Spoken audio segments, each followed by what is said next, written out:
El Sabbat ilustrado en los tratados demonológicos. Uno de los episodios nodales dentro de aquellos notables que forman parte del mito de la brujería da cuenta de la reunión nocturna o asamblea de brujos que los acólitos de Lucifer realizan en lugares y fechas prefijadas. A esta reunión proscrita e irreverente, durante muchos años considerada real en parte o en todo y sin embargo fantástica, se le ha llamado Sabbat, aquelarre, conciliábulo, conventículo, sinagoga, boderí, entre otras denominaciones. Los principales demonólogos de la tradición discursiva en contra de la magia, la brujería y las supersticiones, cuyo apogeo puede ubicarse en la época barroca y comprende más de 2 siglos de producción textual y de aplicación jurídico-histórica, entre la edición del Malleus Maleficarum a finales del siglo XV y el advenimiento del discurso crítico contra el fanatismo, nacido de la crítica de la Ilustración, han establecido las etapas del Sabbat y detallado las actividades que acontecen en dicha asamblea. Historiadores, filósofos, humanistas y literatos contemporáneos siguen revisando el fenómeno y aportando datos, análisis e interpretaciones que han permitido entender mejor tales etapas. Job Robbins reconoce 5: la reunión, que incluye los preparativos como el ungüento y el vuelo; el homenaje al diablo, que abarca la adoración, la confirmación o inicio del pacto; y la stigma diaboli, el banquete, el baile; y la orgía sexual a guisa de cierre. La narrativa de esta dinámica ficción contiene varios aspectos significativos que han dado pie a interpretaciones plásticas y recreaciones literarias. Por un lado, la producción, distribución y lectura de textos total o parcialmente dedicados a discutir asuntos de magia, demonología, brujería y creencias heterodoxas en general, constituyó sin duda todo un género editorial, el tratado demonológico. Por otro, la plástica ha representado, a través de pinturas, dibujos y grabados diversos, el imaginario infernal y la conexión ríspida entre demonios y hombres. En algunos casos, la conexión entre palabra e imagen se complementa para emitir un mensaje más preciso y útil a los fines didácticos, doctrinales, censores, informativos y preventivos propios de la intencionalidad autoral e institucional que los motiva. 3 tratados demonológicos de vasta importancia histórica, debido primero a su representatividad dentro de este constructo ideológico, segundo, por constituir principio de autoridad en el tema, y tercero, a su influencia en otros discursos similares, ejemplifican esta combinación de tintes emblemáticos, pues conjuntan texto e imagen para explicar los acontecimientos del fantástico mitin que llamamos aquelarre. De Ulrich Molitor, De Lamis et Pythonicis Mulieribus. De Francesco Maria Guazzo, Compendium Maleficarum.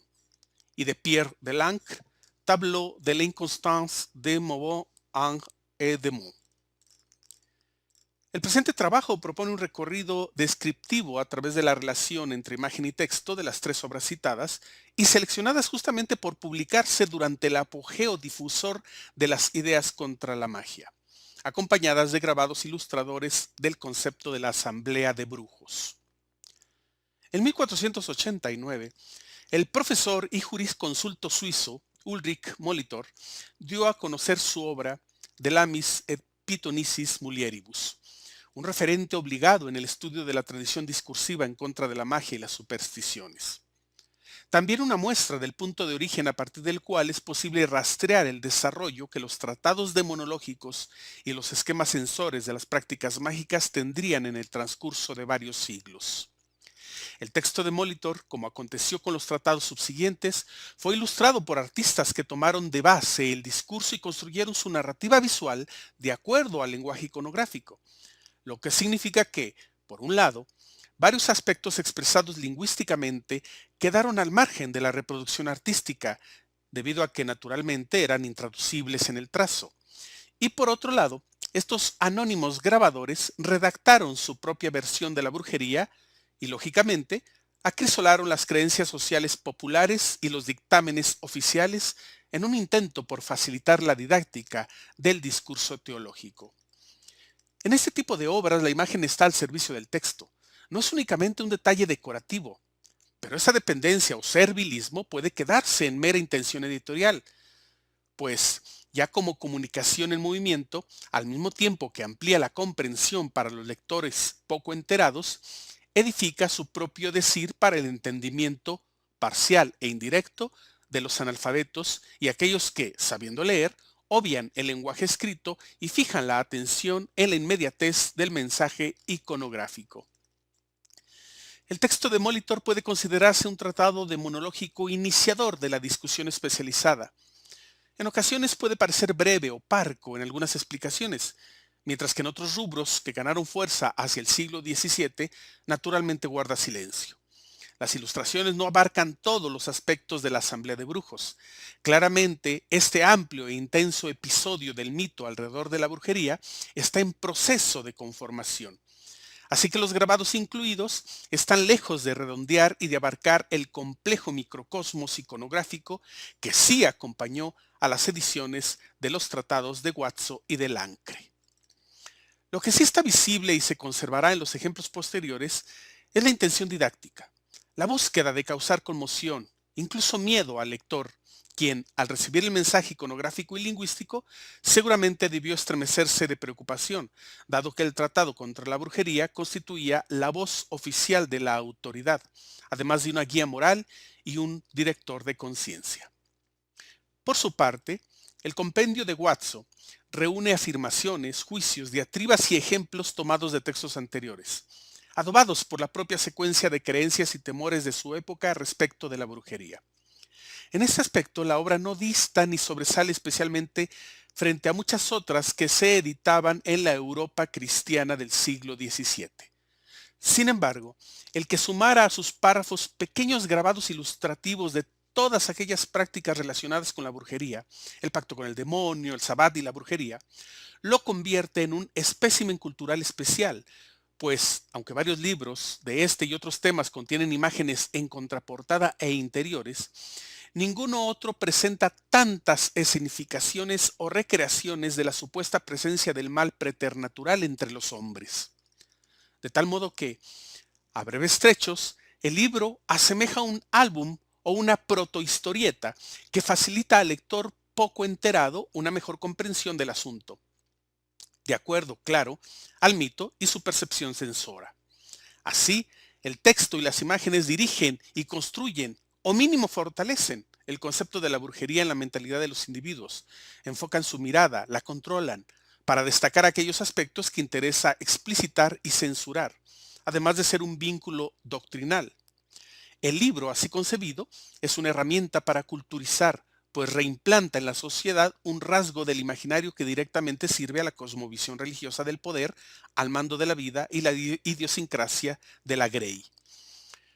Conforme al discurso y a las ilustraciones de la obra, es posible organizar la funcionalidad del binomio emblemático en tres grandes campos. Uno, el contexto mágico. La brujería, que engloba actividades e ideas de la labor maléfica de las brujas y los demonios. 2. El pacto diabólico, en su versión de ritual complejo. Y 3. El relato central, el sabbat, integrado por las secuencias de la asamblea nocturna desde su preparación hasta su cierre.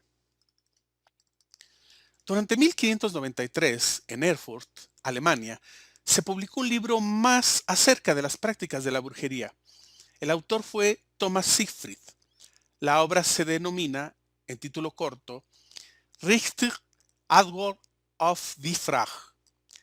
Desde la primera edición se incluyó un grabado panorámico, el que, precisamente por mostrar varios acontecimientos del Sabbat de manera sincrética, se puede vincular con el complejo dibujo inserto en la obra de Pierre de Lancre. Dicho grabado provino de la mano de un artista desconocido. Describe una hipotética y fantástica reunión de brujas a las afueras de la población de Treveris. Se conoce como Witches Sabbat in Trier.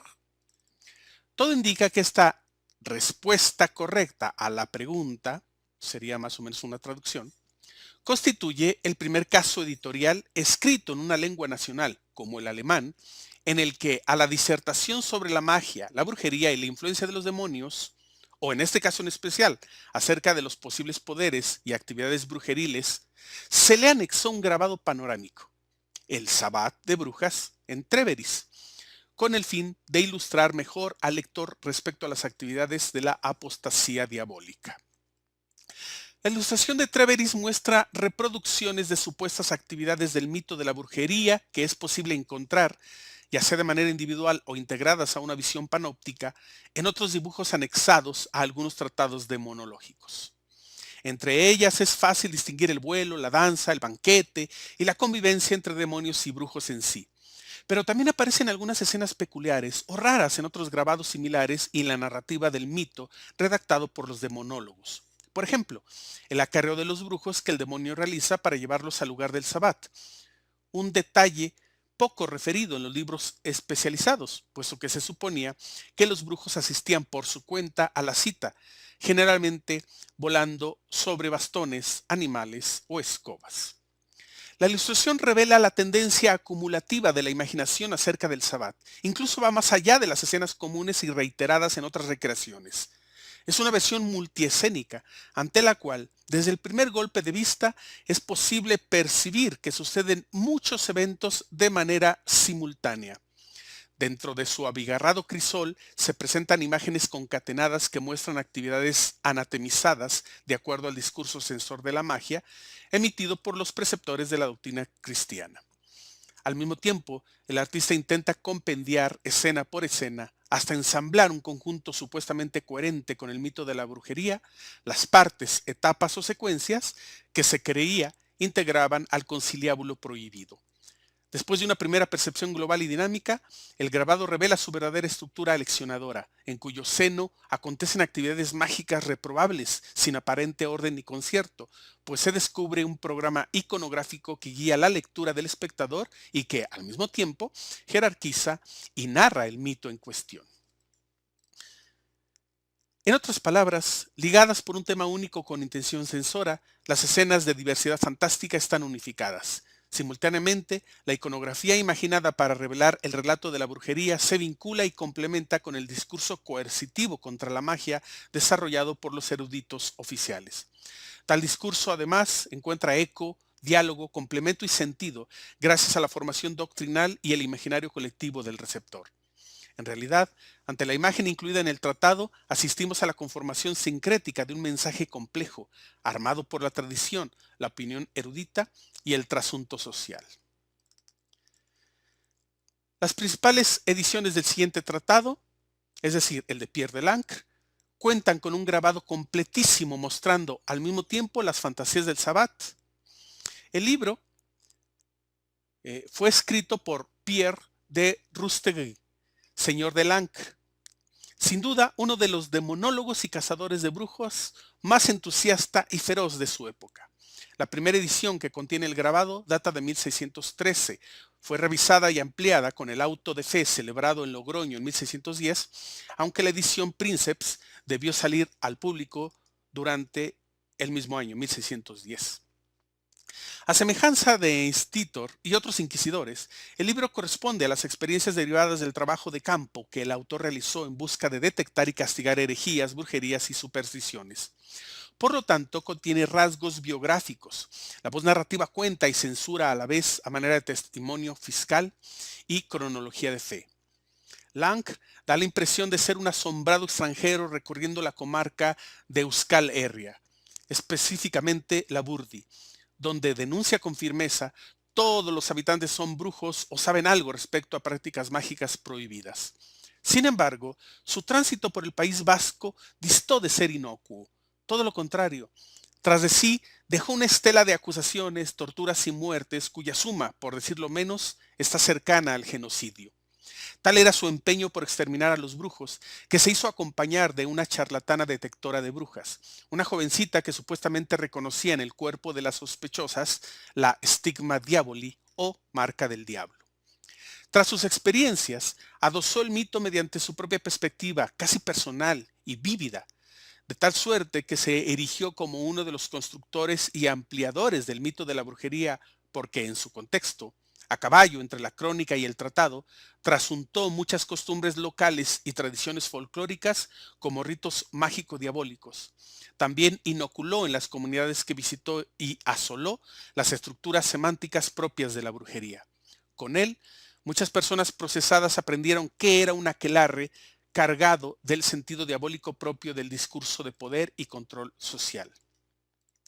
A diferencia del compendium de Watson, que contiene cuadros de escenas individuales distribuidas por todo el libro, el tableau de Lang cuenta con un único grabado grande, multiescénico, diseñado para insertarse en un lugar específico y señalado, a saber, entre las páginas 118 y 119 del libro segundo, discurso cuarto, como el propio documento lo pide a través de una indicación editorial, para después desdoblarse ante los ojos del espectador. En este caso, el pliego tiene un título preciso: Description et figure du sabbat des sorcières. La ilustración fue trazada originalmente sobre cobre por el artista polaco Jan Siarko, justo para integrarse en reproducciones sobre papel, obviamente a la edición parisina de 1613, salida de la imprenta de Jean Bergeon, la cual fue segunda edición del libro. Esto lo convierte en una pieza plástica peculiar debido a que, a diferencia de los anónimos grabados incluidos en los ejemplos aquí indicados, para el caso se conoce quién fue el autor. Es curioso que este grabado en particular, en una primera impresión iconográfica, representa una intensa y bien lograda combinación de las ideas y recreaciones mostradas en el grabado de Treveris, hasta dar la impresión de que si alguien intentara tomar los diseños de uno y otro para hacer una mezcla coherente, el resultado podría ser el grabado del artista polaco. No carente de sentido. Tal idea resulta imprecisa al final, pues está claro que aquello compartido tanto en estilo como en discurso se asienta en el relato tradicional vigoroso e inmediato del mito de la brujería en general y el aquelarre en particular. No obstante, está claro para cualquier observador que la escena del banquete ilustrado en el grabado de Treveris es similar a la hecha por Siarko.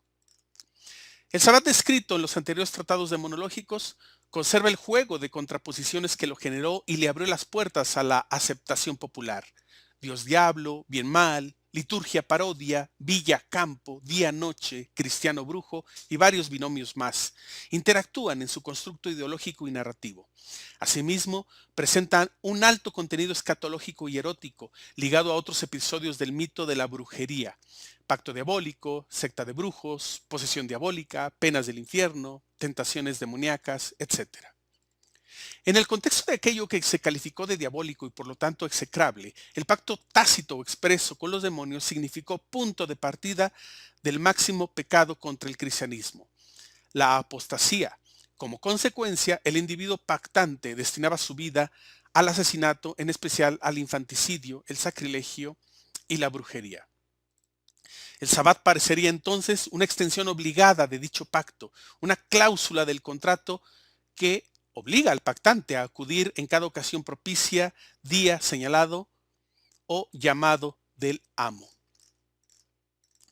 De tal manera que el relato de la reunión de los brujos integró varios actantes diabólicos que modificaron su campo semántico en la medida en que eran utilizados para describir las actividades maléficas. El macho cabrío ocupó el altar negro, en representación de Satán, y más, siendo Satán mismo el que poseía esa figura animal. Otros animales, como el sapo y la serpiente, pasaron del ámbito ecológico al alquímico mágico al dotarse de propiedades dañinas dentro del perol de las brujas. El ungüento para volar conllevó infanticidio y conocimientos prohibidos sobre plantas alucinógenas e ingredientes inicuos, tan venenosos como desagradables. El libro, en tanto objeto sagrado, pasó de contener la predicación de la palabra religiosa oficial a enlistar los nombres de las almas condenadas y a la forma de grimorios y clavículas que anónimos magos y brujos procuraban en su búsqueda de revelación ejercitante de recetas infalibles para comerciar con los demonios y obtener poderes ilícitos. Es decir, de ser un libro de la vida a ser un libro de la muerte. Los objetos domésticos relacionados con la feminidad tradicional, como la escoba, el perol y el fogón, acompañaron la transformación de la mujer común, la vecina, la esposa, la hija, la beata, hacia la bruja o concubina de Satanás. Dicho relato mítico, lleno de ribetes líricos, cargado de fantasías y prejuicios frente al otro femenino, está ligado necesariamente al discurso escolástico oficial cuyas características fueron diseñadas desde la élite letrada, difundido mediante estrategias doctrinales, aplicado como sistema judicial y creído, adoptado y enriquecido por la sociedad occidental. Además de los textos escritos, el mito de la brujería se difundió a través de una narrativa visual demonológica, un mensaje lectivo y moralizante perteneciente a la historia del arte ilustrador, específicamente a la del grabado. Se trata de un corpus que abarca diversas técnicas plásticas de diferente cuño, anónimo o autoral, canónico o lírico, tradicional o de versión libre, especial o improvisado, que puede denominarse iconodemonología, misma que puede apreciarse en partes cuyas funciones comunicadoras forman un mensaje unificado y coherente. Texto e ilustraciones se convierten en una única comunicación con intencionalidad didáctica, a la vez que sintetizan la mentalidad mágica europea del Renacimiento a la Ilustración. El producto ideológico plástico final constata la existencia de una inercia representativa del mal diabólico en la historia del arte religioso occidental. En suma, como resultado de la construcción especializada de los mitos alrededor de la brujería, la jurisdicción inquisitorial amplió e intensificó sus alcances, pero fueron los episodios específicos más importantes los que dieron identidad y coherencia a un sistema de creencias que enraizó en la mentalidad popular y obligó a letrados y teólogos a emitir una opinión, en general adherida a las dictaminaciones oficiales. Palabras e imágenes reforzaron la calidad didáctica y doctrinal del fenómeno. La estrategia editorial de añadir grabados a los discursos eruditos acerca de la magia, la brujería y los demonios amplió el esquema lectivo de los libros y apuntaló al sistema de creencias fantásticas que alimentó la labor censora eclesiástica durante varios siglos. Muchas gracias.